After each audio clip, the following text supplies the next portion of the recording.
নমস্কার বন্ধুরা, আমার আজকের রেসিপি হচ্ছে পাট শাকের ঝোল, চিংড়ি মাছ দিয়ে পাট শাকের ঝোল। এটা কিন্তু গরমকালে মুখের স্বাদ ফেরাতে আর পেট ঠান্ডা করতে কিন্তু ভীষণই উপকারী।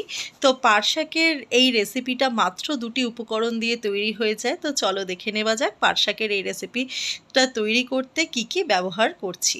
তো এখানে প্রথমেই দেখো আমি চিংড়ি মাছটাকে ধুয়ে পরিষ্কার করে নিয়েছি, আর চিংড়ি মাছটা একটু বড় সাইজের ছিল, তাই জন্য আমি চিংড়ি মাছটাকে হাফ করে নিয়েছি।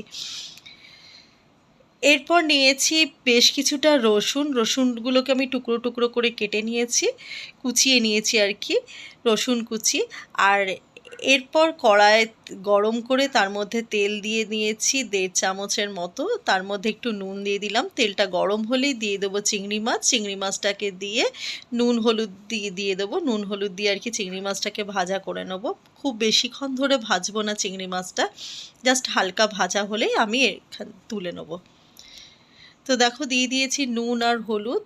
এরপর আমি চিংড়ি মাছটাকে দেখো ভেজে নেব। আর এরই মধ্যে বলে রাখি, আমার ভিডিও যদি তোমাদের ভালো লেগে থাকে তাহলে লাইক, শেয়ার অ্যান্ড সাবস্ক্রাইব করো। আর অবশ্যই আমাকে কিন্তু কমেন্ট করে জানিও যে আমার রেসিপি তোমাদের কেমন লাগছে।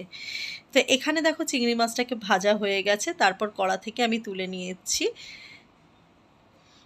কড়া থেকে তুলে নেবার পর যেই তেলটা বেঁচেছে এর মধ্যে 1 চামচের মতো আবারও তেল দিয়ে দিলাম। দিয়ে আমি তেলটা গরম হলে এর মধ্যে দিয়ে দেব রসুন কুচি। তবে এখানে আমি একটা ভুল করে বসেছি, যেটা হচ্ছে আমি শুকনো লঙ্কাটা প্রথমে ফোড়ন দিতে ভুলে গেছিলাম। শাকে একটু শুকনো লঙ্কা ফোড়ন দিলে বেশ ভালো লাগে। তো শুকনো লঙ্কা যেহেতু আমি ফোড়ন দিতে ভুলে গেছিলাম, পরে মনে পড়লো, তাই তোমাদেরকে দেখানোর জন্য জাস্ট আমি শুকনো লঙ্কাটা দিয়ে একটু নাড়াচাড়া করে নিলাম।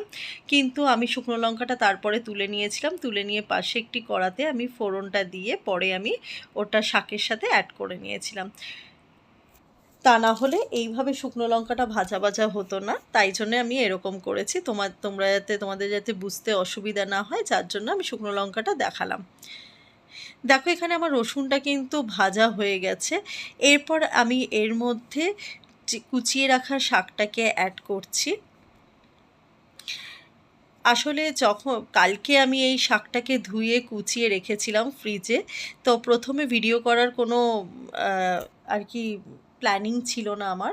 তো পরে মনে হলো যে এই সময় পাট শাকের রেসিপিটা তোমাদের সাথে শেয়ার করা যায়, আর গরমকালে তো ভীষণ ভালো লাগে এই রেসিপিটা। তো শাকটাকে দেখো দিয়ে দেবার পর আমি এর মধ্যে নুন আর হলুদ দিয়ে দিলাম, দিয়ে আবারও একটু নাড়াচাড়া করে নিচ্ছি শাকটাকে। তারপরে চাপা দিয়ে দিলাম, চাপা দিয়ে 2-3 মিনিট পর চাপাটা খোলার পর দেখো শাকটা কিন্তু এখানে ভাজা ভাজা হয়ে এসছে।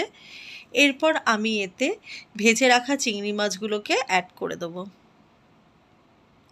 আর তোমরা যদি আমার কাছে জানতে চাও যে পাট শাকটা কীভাবে বেছে তারপরে কোচানো হয়, তো সেটা তোমরা অবশ্যই আমাকে কমেন্ট করে জানিও। তাহলে আমি এর পরের দিনের রেসিপিতে, পাট শাক ভাজার রেসিপিতে তোমাদের কিন্তু সেই সময় আমি দেখিয়ে দেবো কীভাবে পাট শাকটা বেছে রাখতে হয়। তো এর মধ্যে আমি দেখো অল্প পরিমাণ চিনি দিয়ে দিলাম, মানে মিষ্টি অ্যাড করলাম। তোমরা যদি শাকে মিষ্টিটা না পছন্দ করে থাকো তাহলে তোমরা এটা স্কিপ করে যাবে, বাট পাট শাকে কিন্তু একটু মিষ্টি দিলে বেশ ভালো হয় খেতে, তার স্বাদ আরও দ্বিগুণ হয়ে যায়। এটা আমার আমার রুচি অনুযায়ী আমি এই কথাটা বললাম, তোমরা তোমাদের স্বাদ অনুযায়ী সেটা অ্যাড করো। এবার দেখো চিংড়ি মাছটা দেওয়ার পরে তারপরে আমি জল দিয়ে দিলাম। জল দিয়ে আবারও 2-3 মিনিট আমি ফুটিয়ে নেব। ফুটিয়ে নেওয়া হয়ে গেলেই তৈরি হয়ে গেছে আমার পাট শাকের ঝোল। এখানে দেখতে পাচ্ছ ঝোলের পরিমাণটা। এরপর আমি কড়া থেকে নামিয়ে নেব।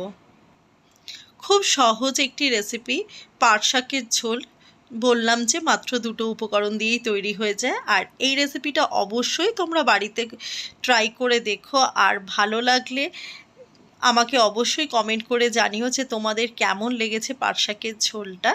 তো আজকের মতো ভিডিওটা বন্ধুরা আমি এখানেই এন্ড করছি। দেখা হবে আবারও একটা নেক্সট ভিডিও নিয়ে। প্রত্যেককে ভালো থেকো, সুস্থ থেকো। দেখা হবে আবারও একটা পরের ভিডিওতে।